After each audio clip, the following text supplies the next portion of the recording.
All right, so here you are in the session number 80. Welcome all of you for the Bhagavad Gita session. And we have been discussing chapter 8 in the last few weeks, and we will continue from where we left in the last week. But before we begin, let us chant the Pranam Mantras. It will be displayed on the screen, so kindly join your palms and you can all chant along with me the Pranam Mantras. So, let me switch the screen. Let us dedicate this session to His Divine Grace, A.C. Bhaktivedanta Swami Prabhupada, who is the founder Acharya of ISKCON and our beloved spiritual master. So kindly join your palms and let's chant the Pranam Mantras. Namo Om Vishnupadaya Krishna Preshtaya Bhutale Srimate Bhakti Vedanta Swamin Niti Namine Namaste Saraswate Deve Gauravani Pracharine Nirvishesha Shunyavadi Pashyat Deshatarine Jaya Shri Krishna Chaitanya Prabhu Nityananda Shri Advaita Gadadhara Srivasadi Gaura Bhakta Vrinda Namo Mahavadanyaya Krishna Prema Pradayate Krishnaya Krishna Chaitanya Namne Gauratvishe Namaha Namo Brahmanya Devaya Go Brahmana Hitaya Cha Jagadhitaya Krishnaya Govindaya Namo Namaha He Krishna Karuna Sindhu Dinabandho Jagatpate Gopesh Gopika Kanta Radha Kanta Namostute Tapta Kanchana Gaurangi Radhe Vrindavaneshwari Rishabhanu Sute Devi Pranamami Hari Priye Vancha kalpatarubhyascha kripa sindhubhya eva cha patitanam pavanebhyo vaishnavebhyo namo namaha Hare Krishna Krishna Krishna Hare Hare Hare Rama, Rama Rama, Hare Hare. Om Ajnanatimirandasya Jnananjanashalakaya Chakshurunmilitam Mena Tasmai Shri Guruve Namaha. Hare Krishna. So welcome all of you once again to the Bhagavad Gita study circle. So in the previous session, we had covered a few verses from chapter 8. Verse number 5, 6, and 7. We had covered until verse number 7.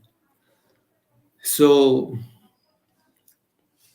in the 5th verse, the Lord had said that how Antakale, if you remember me at the point of death, then you will attain me. And if you don't attain me at the point of death, then what happens? It was said in 8.6 where he says, Yam yam vapi smaran bhavam tajatante kalevaram tam tam evaiti kaunteya sada tad bhava bhavitaha. So at the point of death, which is very, very crucial, At that point, if you remember anything which is other than Krishna, then he said, you will attain that nature. Tam tam evaiti kaunteya sada tad bhava bhavitaha.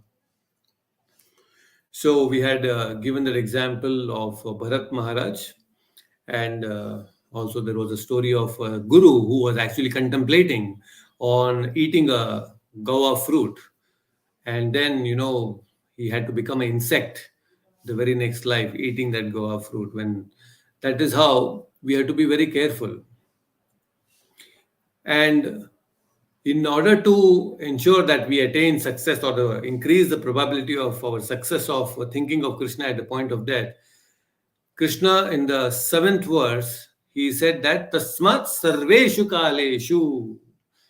So at the point of death, we have to remember Krishna. If you don't remember, then you will become that which you were thinking. Now that is very dangerous. Why? Because we don't know when we are going to die. Parikshit Maharaj was fortunate because he was aware that in the next 7 days he is going to die. But here in our situation, it is very difficult to predict when we are going to die. It's not very clear and confirmed, right? And with this current scenario, we don't know when that will come, because in the modern civilization, that can come anytime. Even premature deaths will happen, right? So that is why Krishna's this instruction is very important. Tasmat sarveshu kaleshu. Always you should be thinking about Krishna. Sarveshu kaleshu. Then when you're thinking always of Krishna, that means you have to do your work also. That is why Mam Anusmara Yudhyacha. So fighting was the occupation of a Kshatriya, right? Kshatriya is supposed to fight, and Arjuna is a Kshatriya. So, Anusmara Yudhyacha. So, he is instructing Arjuna that you have to think about me and fight. You have to do your prescribed duty. So, in our case, we are not Kshatriyas. We are not going on a war to fight, but we are all fighting our own battles every day. We have our battles to fight. In day to day life, we have to deal with so many difficulties. We have to take care of so many things, so many people, right? So we are actually fighting our own battles every day. And that is why Krishna is saying, even when you are fighting your own battles in your own way, you still think about me. Mai arpita mano buddhir mam evashyasya samshayaha.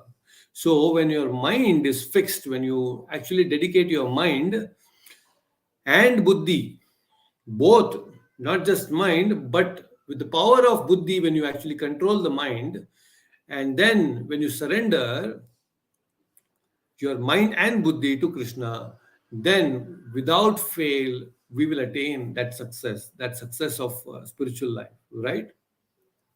So, this is what Krishna has told, that you have to fight and think about Krishna every time, all the time. Now, in the eighth verse, let us understand what Krishna is going to say. Okay, so Kaushik, you can unmute yourself. So let us chant this eighth verse. Hare Krishna, Prabhuji. Abhyasa yoga yuktena Abhyasa yoga yuktena chetasa nanyagamina chetasa nanyagamina paramam purusham divyam paramam purusham divyam yati parthanuchintayan. yati parthanu chintayan. Once again, abhyasa yoga yuktena Abhyasa yoga yuktena chetasa nanyagamina chetasa nanyagamina paramam purusham divyam paramam purusham divyam yati parthanuchintayan. yati parthanu chintayan. Wonderful. Please read the translation. Hare Krishna. He who meditates on me as the Supreme Personality of Godhead, his mind constantly engaged in remembering me, undeviated from the path, he, O Partha, is sure to reach me. Yes, wonderful. So, here Krishna is saying, he who meditates on me as the Supreme Personality of Godhead, his mind constantly engaged in remembering me, undeviated from the path, O Partha, he is sure to reach me. So, Abhyasa Yoga Yuktena. Abhyasa, the very first word Krishna is using here is Abhyasa. Why? In the previous verse, he has told, Mai Arpita Mano Buddhir. He has told that you have to actually surrender your mind and buddhi to attain the success. Now we know that the mind is very turbulent. Arjuna also knows the mind is very turbulent because he himself had asked the question earlier that it is very difficult to control the mind, more difficult than controlling the wind, right? So Krishna at that time also had told Abhyasa. Now also Krishna is saying that here again Abhyasa Yoga Yuktena. So practice meditation, Yoga Yuktena. Meditating on the Supreme Lord is possible by practice. Practice means what? We have to do an activity consistently again and again and again. That is abhyasa. When you consistently perform that activity again and again, then what happens? That becomes abhyasa. Slowly, you will become expert in that particular activity. And Lord Krishna is not impractical. He will not suggest something which is not achievable. He is giving us something which we can achieve. So, Krishna, when he's saying that you have to think of me at the point of death, it is not impossible. It is not that it is not achievable. It is achievable. But Krishna is saying you have to practice and practice the surrenderance of mind and buddhi because right now it is deviating. It is going here and there. It is disturbing you. So that is why you have to do abhyasa. So Krishna is saying it is very much practical. That means when Krishna is saying abhyasa means what? He is telling that it is difficult, but you can actually achieve it. And to achieve that stability of mind, we have to actually strengthen our intelligence. This we have already understood previously also with the example of the chariot and the five horses. So the buddhi is the driver. Now, when you actually attend the Bhagavad Gita class, you read the Bhagavad Gita, then what is happening is you are strengthening the driver, the buddhi, intelligence. Then automatically the mind becomes powerful and the senses become, the horses are easily controlled. So now the regulation of the senses is also equally important. It is very important that we constantly regulate. That is why, when we are in the association of devotees, we are always told to regulate our senses, eat properly, hear properly, see things properly. Everything that we do, we should be having regulation. Yukta ahara viharasya, Krishna says in the Bhagavad Gita. Ahara and vihara, your work and entertainment, everything should be balanced. Yukta, it should be balanced. So when we regulate our senses, then mind, intelligence, everything becomes very, very nicely controlled. That is very important. So consistently we should do that. The key is consistently. We have to always do this, not that okay, today is Ekadashi, I will do everything very properly, I'll control my senses very nicely on Ekadashi. Rest every day, no problem, I can enjoy, I can do whatever, I can indulge in all the types of sense gratification. No, that kind of inconsistent behavior will not work. That kind of sadhana will not work. Krishna is saying you should do abhyasa. Abhyasa means consistently you should do. That is the key here for success. So now, to do this consistently, one very important aspect is we should be in the association of devotees because there are a lot of group dynamics that work. When we are alone, it is difficult. Many times we get carried away. But when you are in a group, automatically the group dynamics are such that it will align you to your activity automatically, because everybody else is doing, you will also fall into place. Even somebody is trying to deviate, the others will push them and pull you inside, and you will follow the sadhana. That is how it is. So it is very important to be in the association of devotees. Then it becomes very easy to be consistent in our sadhana. So we have to regulate the senses properly. Now, what happens if we are not in the association of devotees? It becomes difficult, but still abhyasa is possible. Abhyasa we can still do. Abhyasa of regulating the senses. It is my free will. It is our free will. Correct. So there was this one guru. There was this one sage who was in a hermitage, and there it so happened that one day he was fed up of talking to everyone. He didn't want to talk to anyone.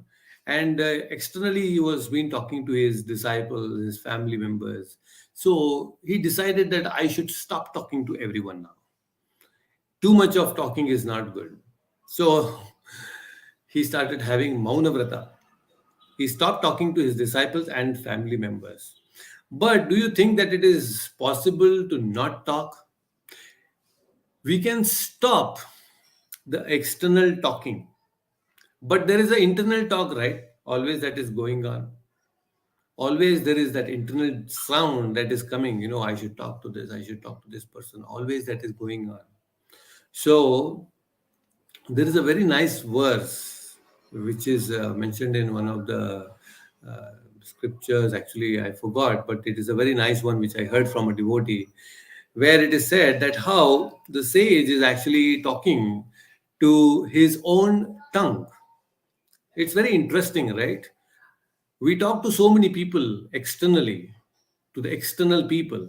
But then, have you ever imagined of talking to our own senses? So here, this particular sage is talking to his own senses, and especially his own tongue. So what is he saying? He is saying that हे जिह्वे मम निस्नेहे हरिम किम न अनुभाषसे Harim वदस्व Kalyani samsaro dadinaurharihi. So he's saying that he jivve mama nisnehe. He jivve, oh my tongue, what kind of a person you are, what kind of a personality you are. Mama nisnehe. Sneha means it is very kind and being very friendly. So he's saying mama nisnehe, you are very unfriendly towards to me, because you're always talking something nonsense, nothing good. What is that good? Harim kim na anubhashase. So you never talk about Hari. You're always talking something which is unwanted, which is always going to take me towards death very quickly. Yeah, talking too much unnecessary, gossiping too much unnecessary invites death very quickly. We know that. I had given that example of frog earlier. You all know that how when the frogs they start croaking too much, they invite the snake, the death. Right? So similarly, people who keep talking too much unnecessarily, then they invite death. So what is real talking? What is real Maunavrata? Real Maunavrata is you should be talking about Vishnu. But here the sage is telling to the tongue, he's saying that Harim Kim na Anubhashase. You are never glorifying the Supreme Lord Harihi. Harim Vadasva Kalyani, which is actually the greatest benefit. Glorifying the Lord is the greatest benefit. But then you are actually not doing that. Samsaro dadinaurarihi. And we can cross this material ocean only when we chant the holy names of the Lord. That which can actually help me escape from this ocean of material existence, you are keeping me away from that, and you are simply talking nonsense. What kind of a tongue you are? Now just imagine, so wonderful this is. When you stop talking to others, there is a chance we can start talking to our own senses. Why shouldn't we do that? This is a good practice actually. Talking to our own senses, to all the different senses. Just like the sage here is talking to his tongue, We can talk to our eyes. We can tell our eyes, oh, what kind of a nonsense eyes you are. You are only seeing things which are not related to Krishna. You are not seeing the deities in the temple. You are simply watching this movie and that movie, and you are getting disturbed. So stop watching all this nonsense. Similarly to our ears, we can say, oh, ear, what are you doing?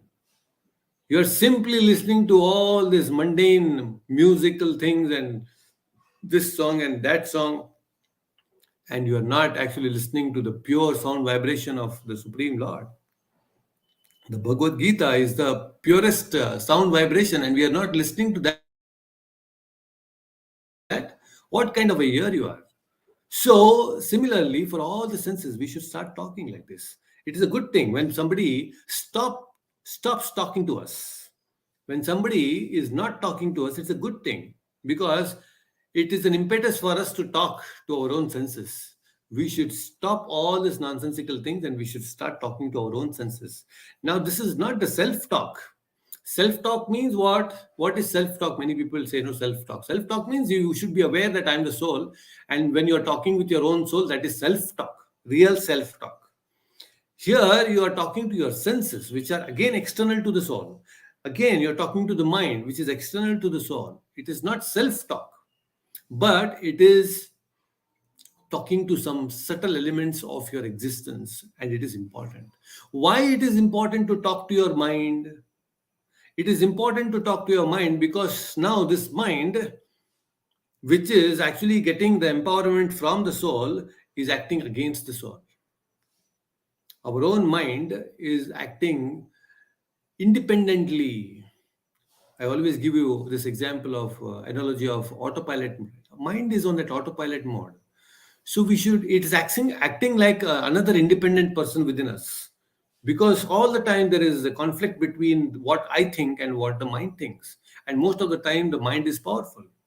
So this silence that we get from outside environment when people are not there around you and not talking to you, it is good. So next time when somebody stops talking to you, it is good. You should not get hurt. You should simply tell yourself that this is an opportunity for me to talk to myself. I mean, talk to your own senses. Now, how to talk to your senses? What is this, Prabhuji? What are you talking? How can we talk with our senses? Although you are not talking, the senses are actually talking to you. How? Because all the time the senses are demanding and we are fulfilling. So, in that way, when they demand, what is the demand? The demand is nothing but they're talking to us. Give me this, give me that, give me this, give me that. Constantly, the eyes are telling, the nose is saying, the ears are saying, all these different senses are demanding, they're talking to you. Whenever they demand something, they're talking to you and you listen, right? So now, instead of listening to these uncontrolled senses and simply granting all that is being asked by them, you start talking to them and start motivating them. This is exactly what happens to the preachers also. You know, when we are trying to preach this Krishna conscious movement, what is happening is we talk to people who are new to Krishna conscious or they are getting introduced to Krishna consciousness. And what happens? We keep talking to them. We constantly talk to them, talk about Bhagavad Gita, so many different scriptures, and inspire them. Then what happens when they constantly hear? Ah, yes, this is what I'm supposed to do. So, similarly, when you constantly talk to your own senses, then what happens? The senses will also understand. It is not something which is impractical again. Abhyasa yoga yuktena. It needs practice. When you start talking to your own senses and the mind, you have to talk because you are superior. And a superior is always having the upper hand. The soul has the upper hand.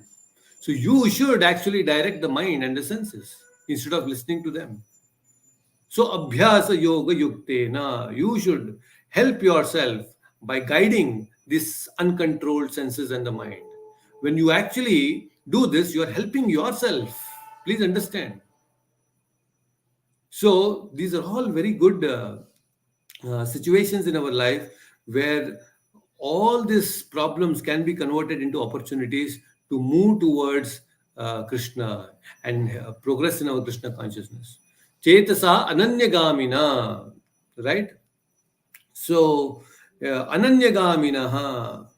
Ananyagamina means not get deviated.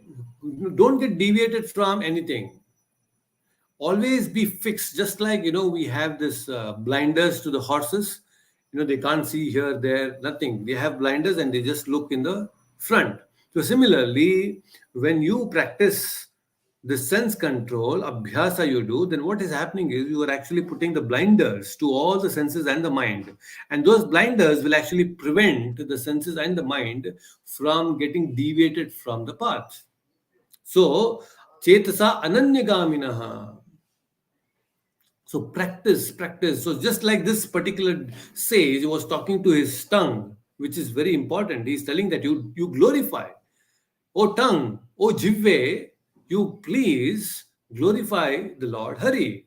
And you see, the best part of glorifying the Lord is by taking his names. And glorifying his names is so simple because the names of the Lord are not more than 4 or 5 aksharas. Correct? Even if you take in Vishnu Sahasranam, most of the names of the Lord are just 4 or 5 aksharas. Sa, Saha, Kim. Actually, some of these are actually the names of the Lord. Just one akshara, two akshara, Rama, Krishna, Janardana. See, all these are just 4 or 5 maximum. Just these 4 or 5 aksharas. It is also said that even 4 5 is too much. Harit aksharam dvayam means only 3 aksharas. Take any name of the Lord and you link it to the mind. That is why our process of Krishna consciousness is very simple. We have got this Hare Krishna Mahamantra, and this Hare Krishna Mahamantra has Krishna and Rama and Hare. Just simple, just two aksharas. It's not very difficult to chant the holy names. Just link your mind with these names constantly.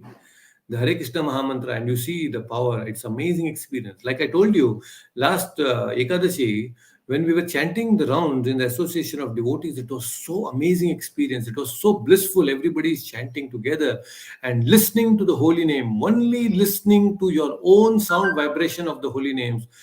Oh, what a wonderful experience it was. Constantly. So this was amazing, really amazing, and we should really chant the holy names. It is so beautifully given to us in Kali Yuga. So we should never um, uh, give up this chance of chanting the holy names. So Chetasa Ananyagamina, Ananyagamina, we should have the blinder so that the mind will not wander here and there. And Paramam Purusham Divyam. So then what happens is when you focus on that Paramam Purusham with proper abhyasa and without any deviation, then Yati Parthanu Chintayan. Oh Partha, definitely you will attain that supreme success. Now, it is possible that, when we are constantly chanting the holy names, we may get tired, we may feel tired, or we may actually also after over a period of time, since we are not fully experts in chanting, we may get tired and we may lose that attention while chanting the holy names. Then what do we do? So if you are not able to chant beyond a certain time, then you can also contemplate on the kriya of the Lord, the activities of the Lord. What do we mean by activities or the kriya of the Lord?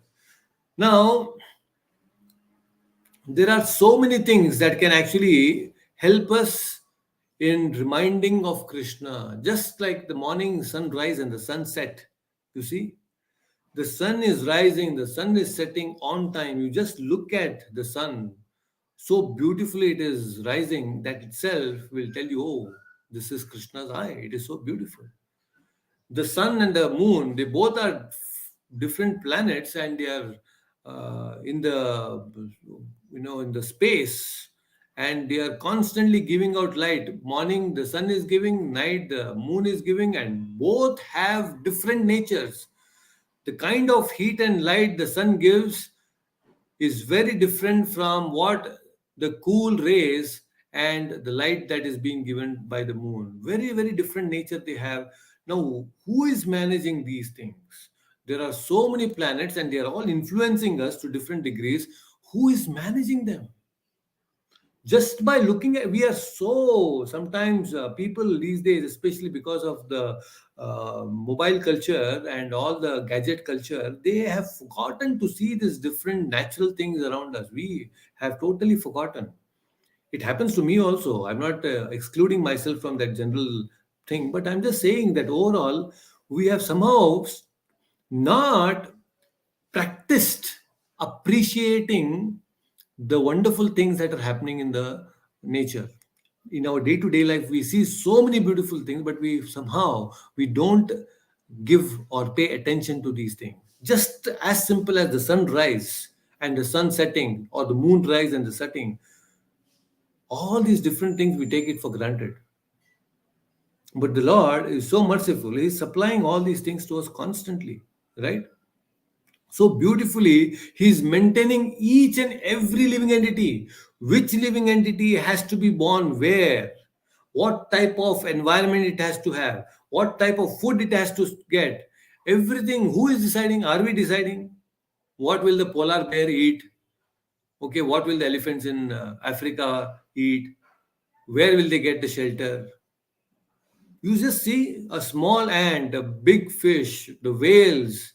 Everybody is getting their shelter, their food, and everything properly.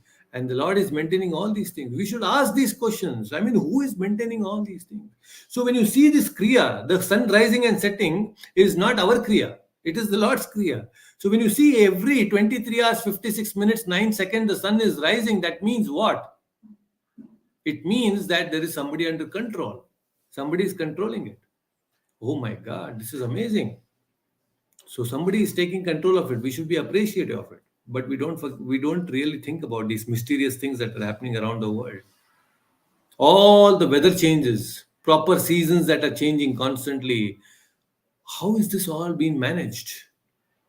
Who is managing them? When we ask these questions, automatically, when we see this Kriya of the Lord, we will appreciate the Lord.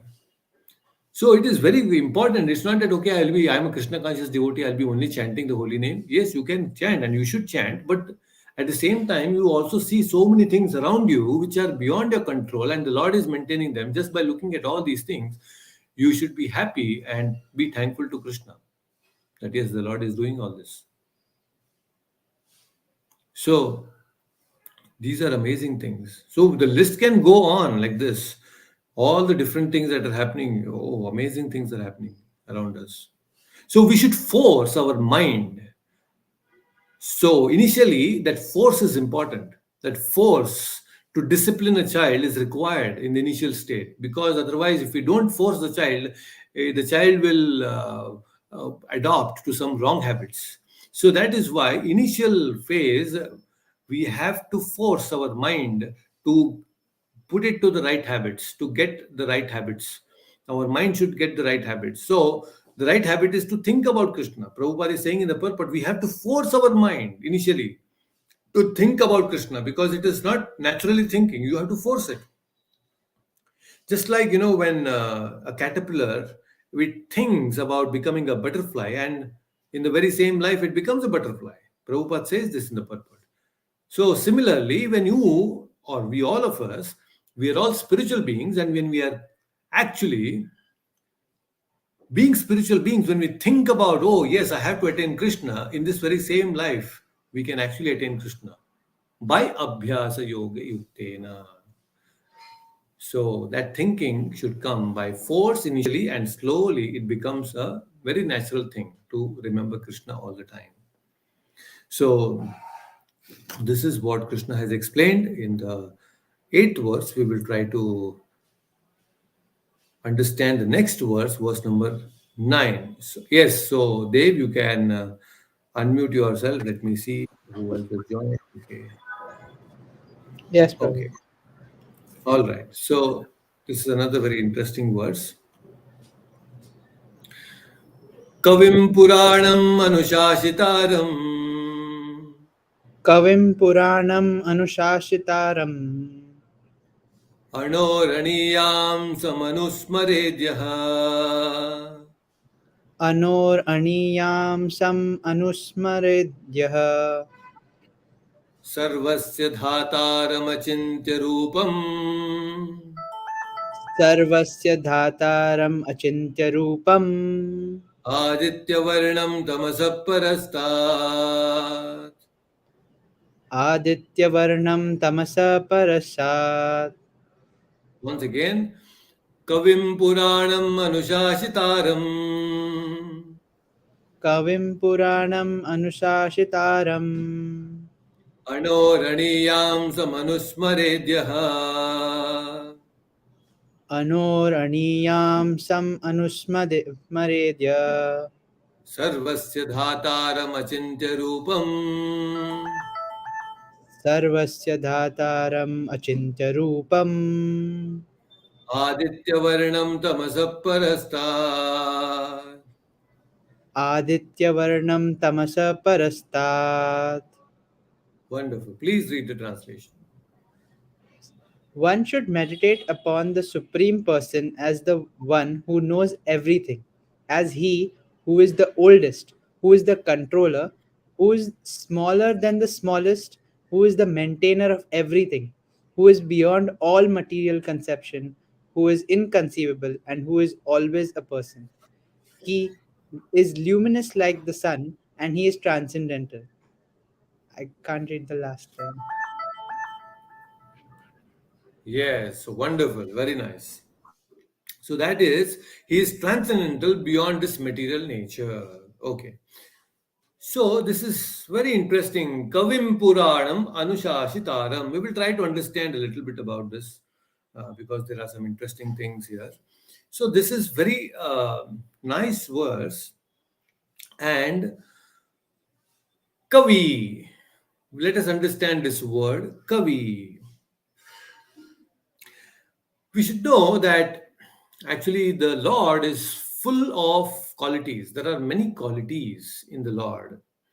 So when we say there are a lot of qualities, that means the Lord should be a person. He cannot be impersonal, right? So qualities means it should actually refer to a person. Qualities cannot be acquired by something which is impersonal, something which has some form, shape, something, then it will have a certain quality. Any object will have a certain quality. Why? Because it is a substance. So every substance, when we talk about it, should have a quality, and the Lord is the Paramam Purusham. He's not an ordinary person, right? He's having amazing qualities. So when you have qualities, there is a form.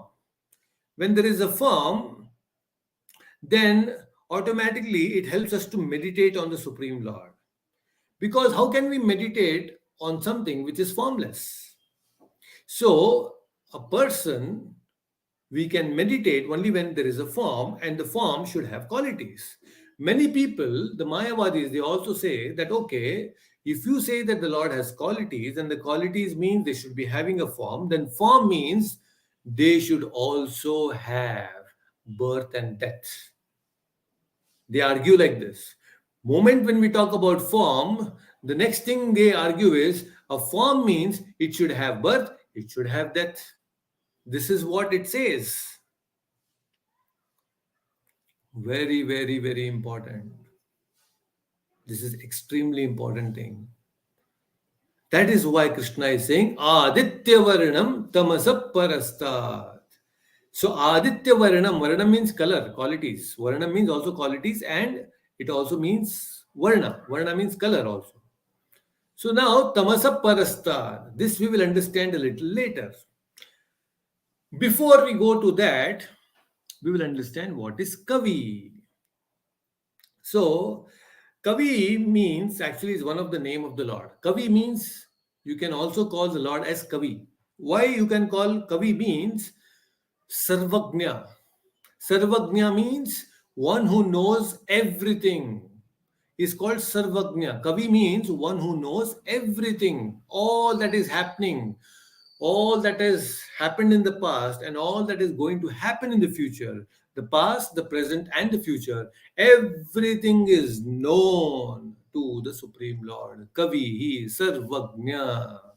So, when you know that, okay, there is a Lord who is Sarvagnya, who is all knowing, then just by knowing that the Lord is Sarvagnya, we will also get some knowledge. Just like the Lord is knowledgeable of the past, present, and future, and just by knowing that the Lord is all knowing, Trikala Gnani, that will enable us to become knowledgeable.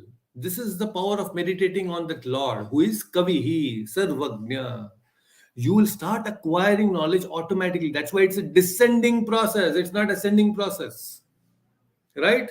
So when you know that Lord is Kavi, is Sarvagnya, then automatically by meditating on that Sarvagnya, I will also acquire knowledge. So, our process of acquiring knowledge is what? I will simply surrender to Krishna. I will try to understand Krishna by understanding Bhagavad Gita and Srimad Bhagavatam. Then, automatically, that spiritual knowledge of the Vedas, the Tattva Jnana, will descend onto me. This is the process. This is why it is called descending process. Kavihi. So just see one word and so many things we can understand. It's not an ordinary thing. Kavi means it's not ordinary thing. Right? So now another thing, there is another aspect to this. One is when you know that the Lord is all knowing and you meditate on that Lord, you will acquire some knowledge. But at the same time, you should also know many times it so happens that you want to commit some mistake. You know that it's a mistake, and you will commit that mistake because there is someone who is not knowing. Nobody knows what I am doing. So that itself, many people feel it's a success. I can actually commit a mistake and nobody will know it. Nobody will come to know what I have done. And just by knowing that, oh, yes, nobody knows about my mistake, you feel that, yes, it's a success. Right? Many times people do this. It's a very subtle point. So when you want to commit a mistake and when you know that nobody knows it and nobody will know it, you will go ahead and do that mistake. Right?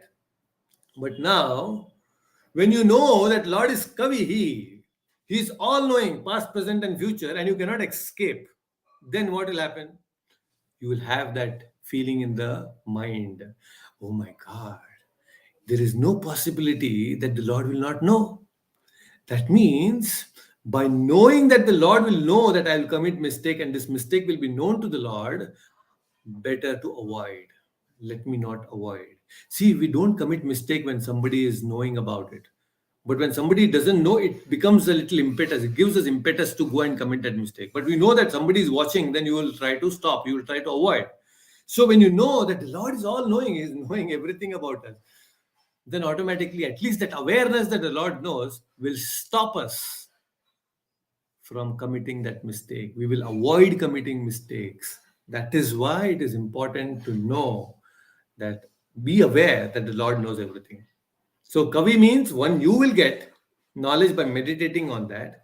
At the same time, it will help you to avoid all the mistakes, unnecessary mistakes that you may commit, which otherwise you will not commit when you know that the Lord is knowing.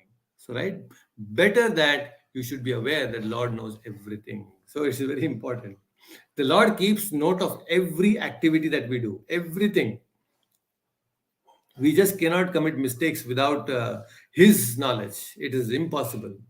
It will get noticed. The Lord will automatically notice everything. Although others may not notice our mistakes, but the Lord will notice everything. So we can avoid actually such things. So many times the Lord is also very merciful. All the time He's merciful actually. Although He knows our mistakes, He will not punish us immediately. He will try to correct us. That is different. But he will not reject us. He may give us some problems. He may give us some proper lessons. He may teach us, but he will not reject us. That is the mercy of the Lord. He will never reject us. There are many people who will reject us. At the same time, even in the corporate world, if you see, when somebody is progressing, the manager or the superior may not report about your successful things to the superior above him. He may not try to actually pull you up. Why should I tell all the wonderful things that this person has done? All the credit will go to him. He may not actually give you the due credit for all the hard work that you have done. This happens, right? Why? Because there is some envy. They don't want to report all the successful things that you have done, wonderful things that you have done to contribute towards the project. The Lord is not like that. The Lord is noticing every good activity that you are doing. Even the smallest good activity is noticed, and without any envy, He will accept us. There is no partiality anywhere. So He will never pull us down, just like the Indian crabs, they'll try to pull you down. When the crab is trying to jump out of the bucket, the other crabs will pull him down. The Lord is not like that. When he sees that we are progressing, He actually pushes us again, more and more. So that is why He is Kavim. He is always all knowing. We should always understand that Lord will support us. Then Puranam. Puranam means the oldest. The Lord is the oldest. Oldest means people will conceive this particular, they'll create an image in their mind. What is that? Oldest means big beard, big daddy, and all that hair, long, nothing like that. Krishna is Navayavvanamcha. Although he is the oldest person, he is as brilliant as the youth. Of course, no youth can match his youthfulness. He is very, very beautiful. So, he is the oldest personality. Now, even in the Brahma Samhita, it is said, Ishvaraha Paramaha Krishna Sachit Ananda Vigraha Anadir Adir Govindaha Sarvakarana Karanam. Anadi. Anadi means he is oldest, is Puranam. Puranam means very, very old. Old in the sense that he is from the beginning, Anadi, from beginning of the time, or even before that, he is existing. That is the Supreme Lord. So, how does it really matter whether the Lord is Puranam or is new or old? How does it matter? Why should matter really whether the Lord is new or old? Correct. Actually, you see, with old age, there comes a lot of experience. Vayovriddhi, they say. Vriddhi means you acquire, Vayovriddhi, age, you acquire a lot of age. But along with Vayovriddhi, you should also get a lot of experience.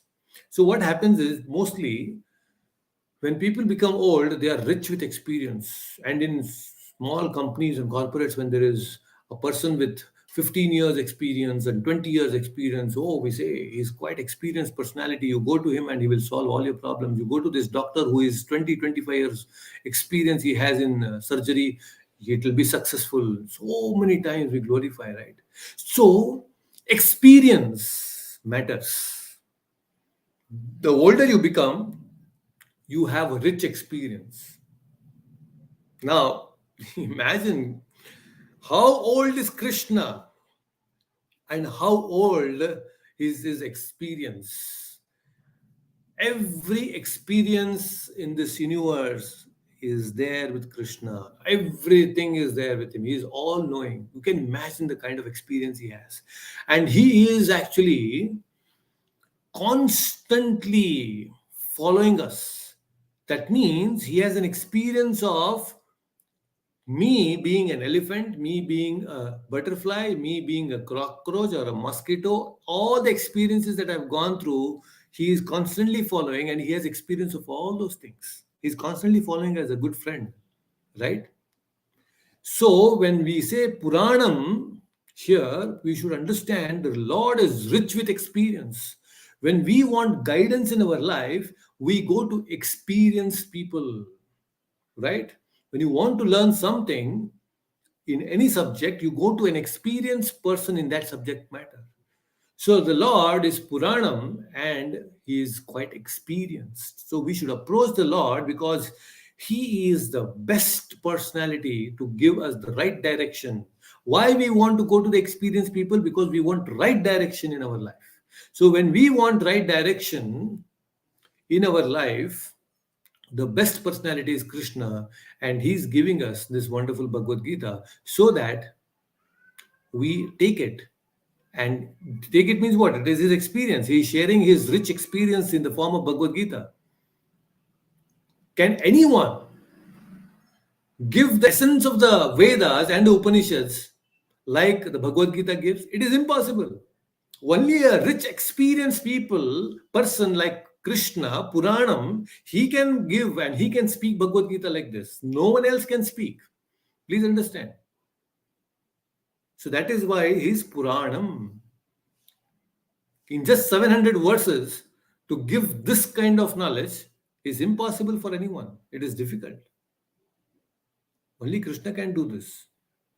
So this is why we should approach Krishna, and we should always be in line with what Krishna is saying, because our link with Krishna is never broken at any point of time.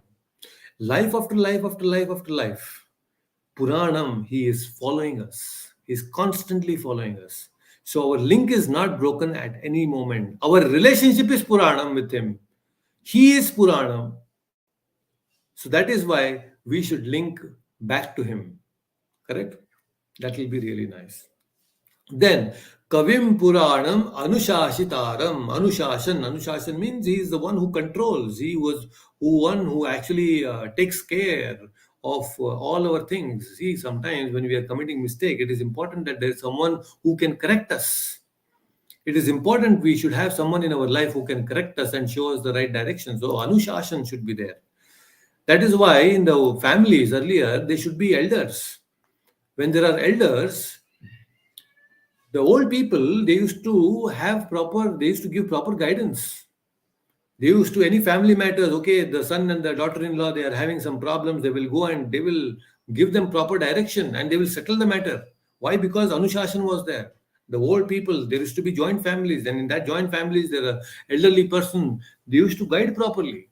That rich experience of uh, all the difficulties and all the wonderful things that they have gone through, that experience was shared to the next generation. But today, because of the nuclear families, where do we get this experience?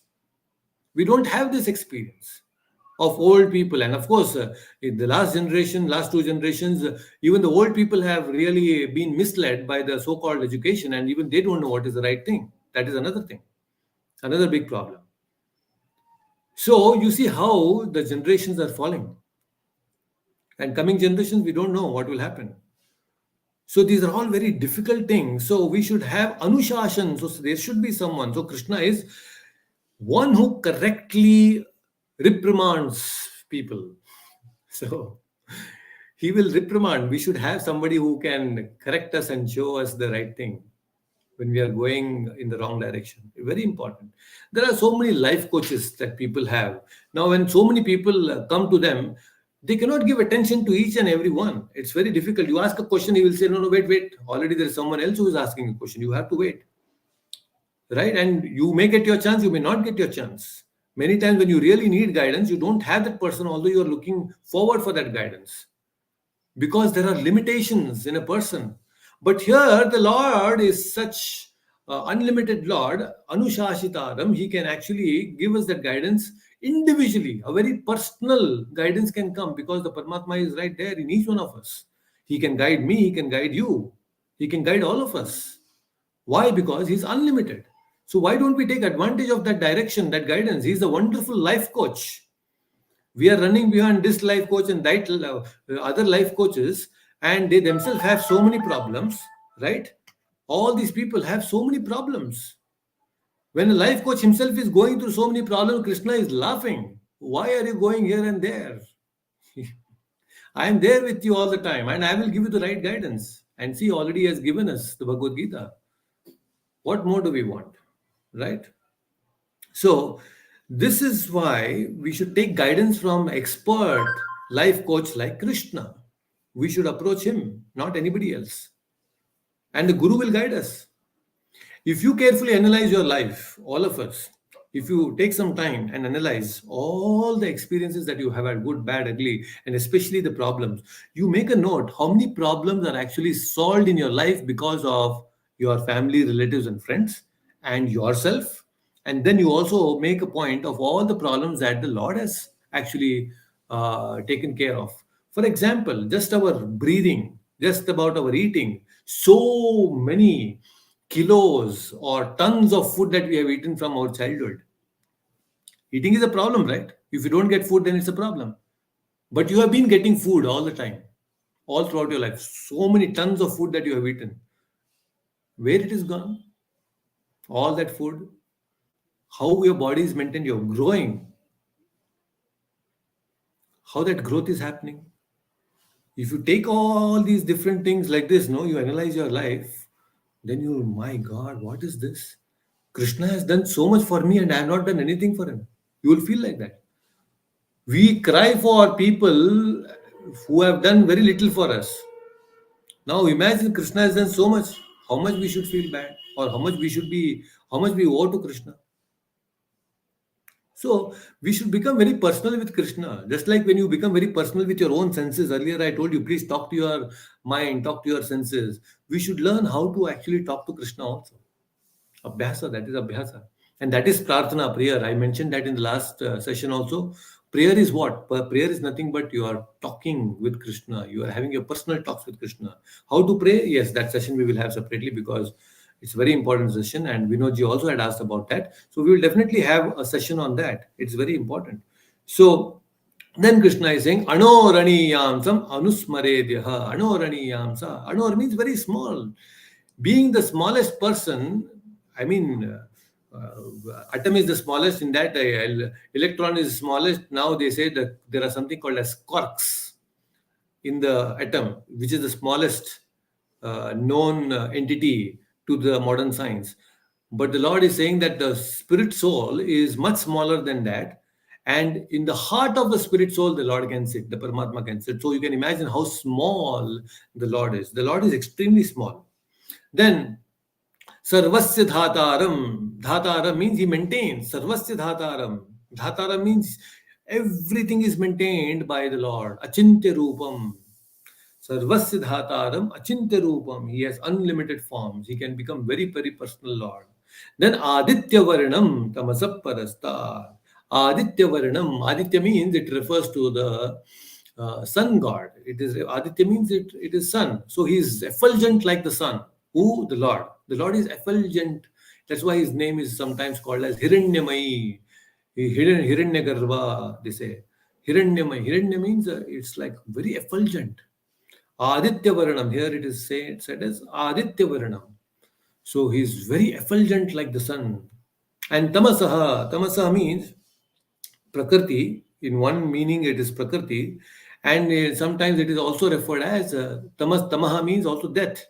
So the Lord is saying that the Lord is such that he has a body which has no birth and no death. It is not of this Prakriti. Prakriti means what? Birth and death. But it is different. It is not Tamasa Parastat. Tamasa Parastat means it is not the Prakriti and it will not meet death. That kind of Aditya Varanam Tamasa Parastat.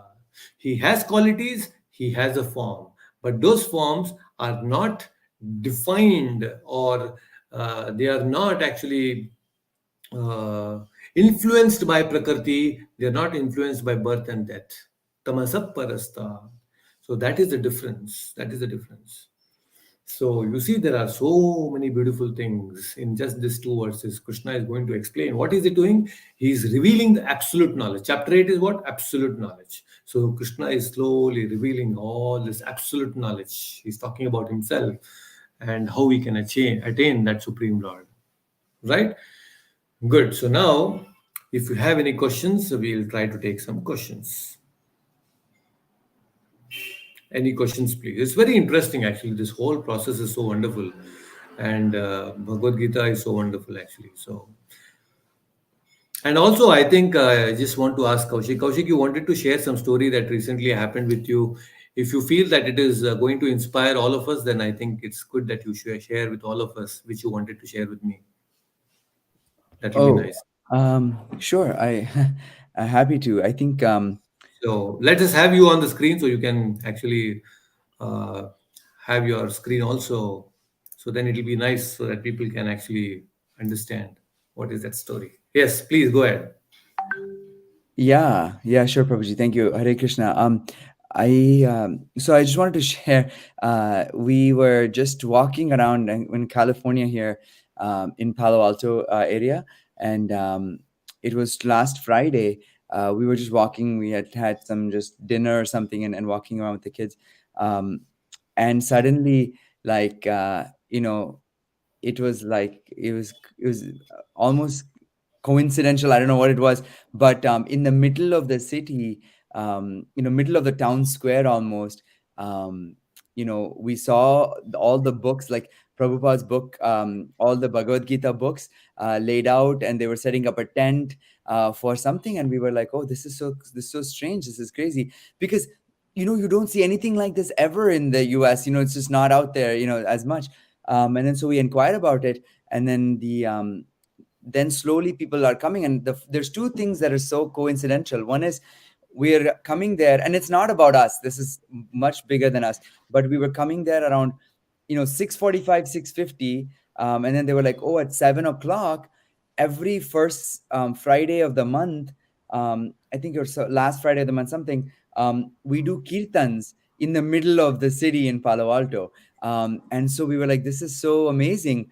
And then we realized that there was actually ISKCON temple in Mountain View, which is nearby us, and that was the whole setup there. And then so we waited for 10 minutes. We helped them set up, and then there was kirtans for another hour, and so it was like the whole town and all the walkers by were going by, and I think we like close to 70, 80, 90 people just join the kirtans.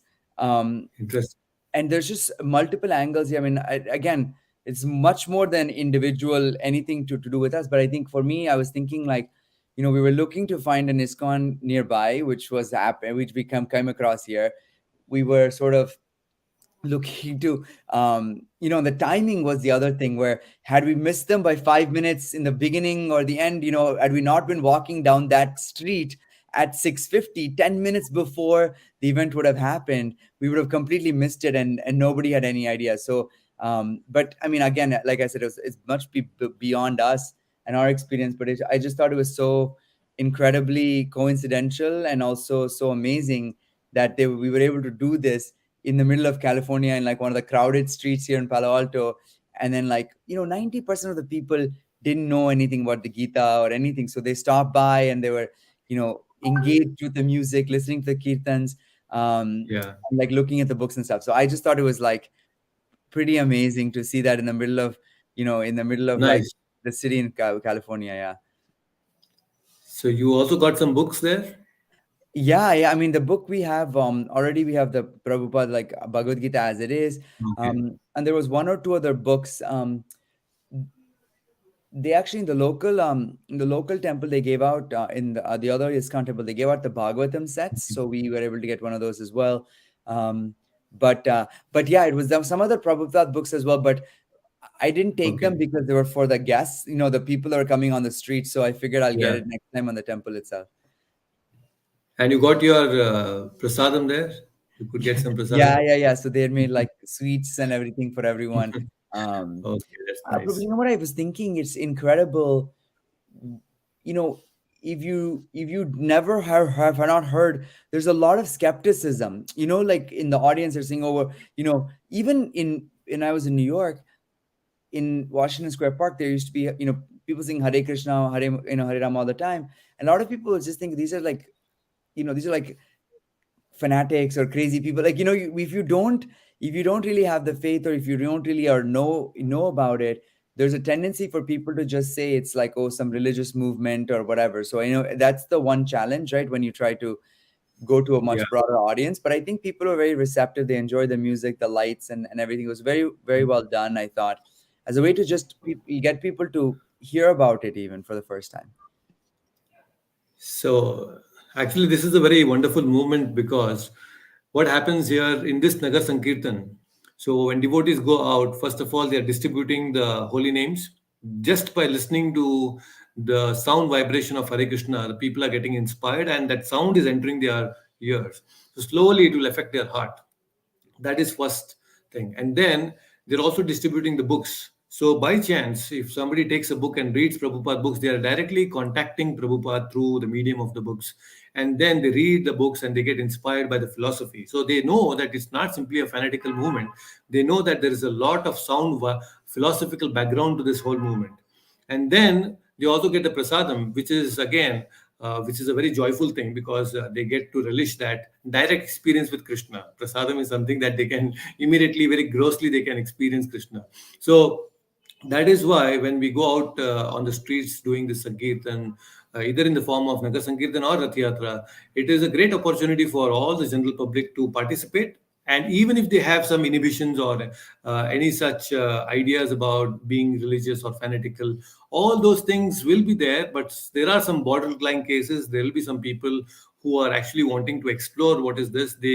That will be very nice. Just like you came across these devotees coincidentally. Similarly, there will be others who actually came across and then their lives must have turned. There are so many such incidents we can share where people accidentally they met devotees and then they themselves became devotees. So that is this is the process. It's a chain reaction that goes on. Yeah, and I think the one only observation I also had was that nothing is coincidental. That always happens sort of for whatever it's supposed to happen, right? In some sense. So I think that was just Exactly. I was The Lord, amazed like by it. That's all I was saying. Walking the right street at the right time, at the right place. It's just like to me it was pretty amazing and lucky. that's why the Lord is Kavim Puranam. Kavim means he's Sarvagna.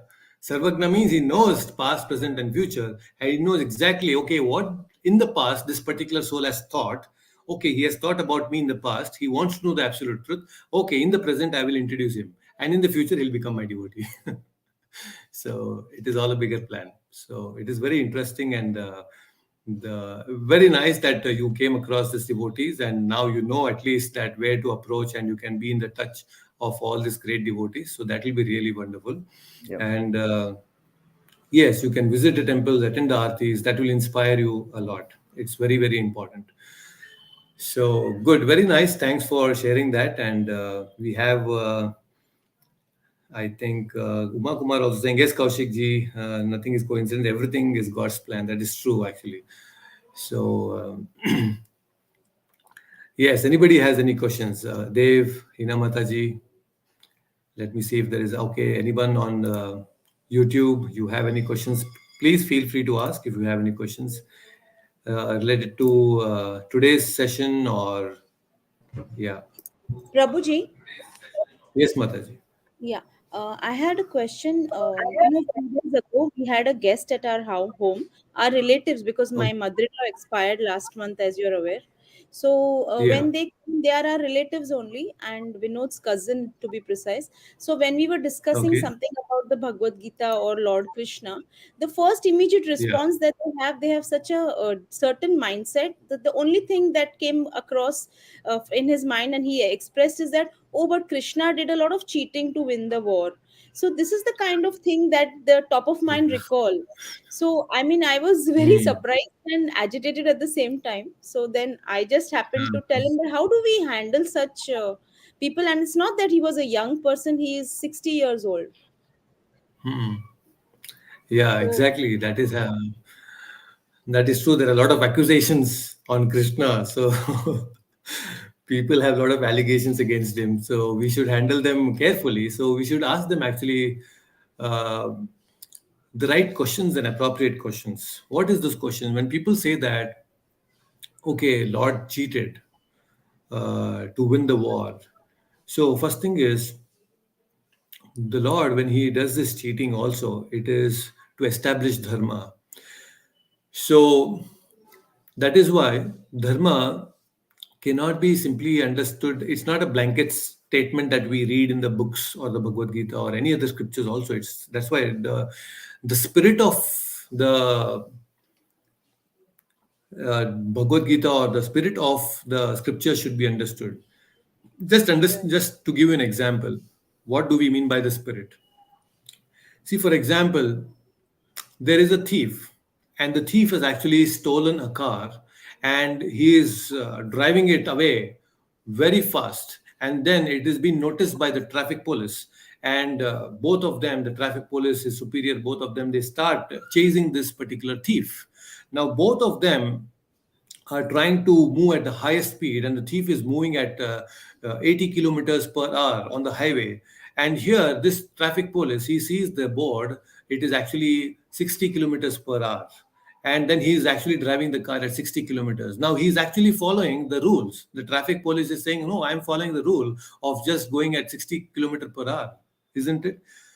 But the thief who is actually stolen, he is going at 80 kilometers per hour. So just by driving at 60 kilometers per hour, the traffic police may have the satisfaction that I'm not breaking the rule, but he's not going to get that thief, right? So the superior will scold him and say, oh, fellow, you please forget about all the rules and regulations now. First, drive at 100 kilometers per hour and catch that fellow. Forget about 60 kilometers per hour of driving. Forget about all this rule. Go catch him first, right? So sometimes you need to break the rule because the spirit of the any law or spirit of any injunction that is given in the scriptures is to establish dharma. So when the Lord also breaks certain rules or he actually cheats on the battlefield, it is actually to establish the dharma. The spirit of dharma should be established. That's why it is called dharma kshetre kurukshetre. Why this Mahabharata is called the Dharma Yuddha? Because it was meant for establishing dharma. So the Yes. Lord will do everything that is possible, good, bad, ugly, to establish dharma. So some people may say, oh, he cheated, Huh. right? For example, he covered the sun with his Sudarshan Chakra because he wanted to save his dear Arjuna. Correct? He did that. Yes. Why? Because again, ultimately, to For the larger establish good. dharma. Establish dharma. So, like this, when we actually ask them proper questions, you give them proper examples and analogies, then it will be easy for them to understand. It is tough. There will be a lot of people who will have such questions. Actually, But the Prabhuji, it was cheating, quite a shock for me because the thing is, they do not know much, but they come up with conclusions without knowing anything. So I was, if even knowing before knowing Bhagavad Gita, since I don't know, I wouldn't make such a statement because since I don't know anything, I have no business to make a statement like that. So, yeah. but people are very. I mean, I was quite surprised how it came, and I mean, we were quite agitated the But you way it was. see, at the same time, you should explain to them that in Mahabharata itself, how many chances were given to the Kauravas Correct, to correct. actually have the peace proposal done? Even Krishna avoid the himself war. as he went Yes. as a peace messenger. He asked her And to then give he was in. yes, Huh? What not did Krishna do for having this whole thing settled properly? Before the Yuddha itself, actually, it would have been easily sorted out if they had listened to Krishna before. yes. It's like a So, child who's not listening to his parent, and then the parent huh? has to set it right for the larger good. Exactly. So then, when so much of chaos was going on in the whole world, and Krishna had to do something, then he used actually the Pandavas to establish dharma because they were the righteous people. So Krishna said, "Okay, Pandavas, you through the medium of the Pandavas, he established the whole dharma on the planet." So that is important. So people Yes, don't understand this fact. They don't understand the principle of dharma. They don't want to know what is principle of dharma. They say only they accuse Krishna about of cheating. They accuse him of stealing. All these things they will do. yes, But as devotees, we should defend. We should defend Krishna. yes, dear It's Prabhuji, we important. did that. Thank you, Prabhuji. Ah, I understand. Actually, I can make out by your voice itself with the kind of spirit saying. I can understand you must have fought very Yes, vigorously with actually, him. I told him how much do we know about Krishna to make an accusation. First, we need to learn about it. So I was Yeah. quite agitated. So I was just trying to say that why in our Sanatan Dharma do we question all this? I mean, because lack of Yes. knowledge is, I think, the reason probably. Yeah, definitely. Lack of knowledge is one thing, but at the same time, you know what? If you become agitated in front of them, then they will have another accusation on you. They will say, "Oh, you are claiming yourself to be a devotee of Krishna and you are becoming angry here." You see, even that they will say. You read Yes, Bhagavad Gita, you are chanting Hare Krishna and you are becoming angry also. So that also, that accusation will come on you. So we should handle it very carefully. yes, Prabhuji. Thank you, Hare Krishna. We should never give them a chance. So there are so many such things happen, that's why even when they see these people, see these TV serials and they understand Bhagavad Gita and the Mahabharata and all, they get very little out of it actually. They don't understand the core tattva. The tattva is not understood in this through this serials, whether it is Ramayana or Mahabharata, whatever you see on Star Plus or any other channel, they give you a overall storyline, a very nice storyline with a lot of emotions and all these things, and they get their TRP and that's done. But they don't really show the tattva, very little. If you want to understand the tattva, then it should be understood from the devotees, the great acharyas who have actually given the commentaries on the Mahabharata, and the people don't have time to understand these things. So we should understand and try to explain them with logic. Then they will get conviction about what we're saying. And all these things are actually a testing for of our own conviction also. See, when these challenges are thrown at us, it will help us to question about my own understanding of Krishna consciousness. So then you will start asking questions. Okay, this person asked me this question. Now, okay, let me go and ask this to Prabhuji. I used to do this, in college. I had a roommate in my college hostel. Of course, after that, we moved out of the hostel and we were staying together. He was spiritual, I was spiritual, but he was not Krishna conscious spiritual. He was different spiritual. So we used to have a lot of tug of war, and he used to have he was an impersonalist, and we still talk. We are still good friends, but then we used to have this arguments on whether the Lord is personal or impersonal. And whenever I could not answer, I used to go back and ask the devotee, and ask them the questions, constant question, and then come back and again fight with him and again argue with him. So this kind of discussions will help us also to, it will trigger the questioning attitude in us. It's important. Sometimes when we meet such people, it is good that we should be thankful to such people, because it will test our own Krishna consciousness. It will test our own understanding about the Bhagavad Gita. It is very important. So good, good, very nice. So a lot of questions today. Let me see if there are some more questions. Kaushik is saying there are several examples of Krishna's strategy: Duryodhana's leaf covering, sunset, yeah, Jayadratha, and Karna, Drona, Ashwathama. Even when people cite all these situations, they know that each of those people were wrong in their dharma. Exactly, actually, that is true. All these people were inappropriate. They were not really knowing dharma, and Krishna taught them right lessons, appropriate lessons. And that's why Madhvacharya, in his commentary of Mahabharata, it's called Mahabharata Tatparya Nirnaya. So he has given conclusions of each and every such activity, and it gives very beautiful meaning and understanding why Krishna did what he did.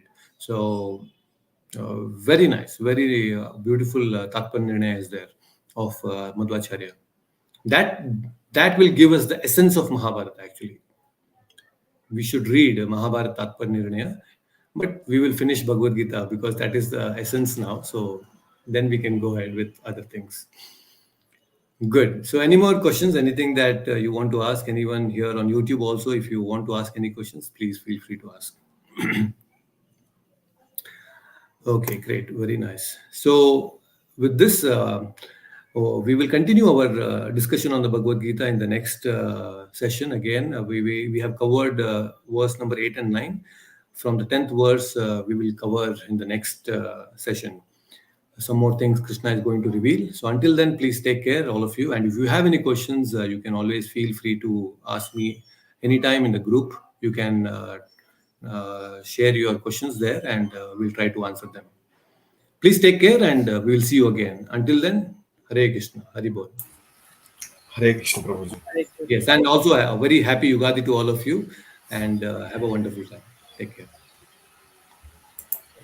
Hare Krishna. Hare Krishna.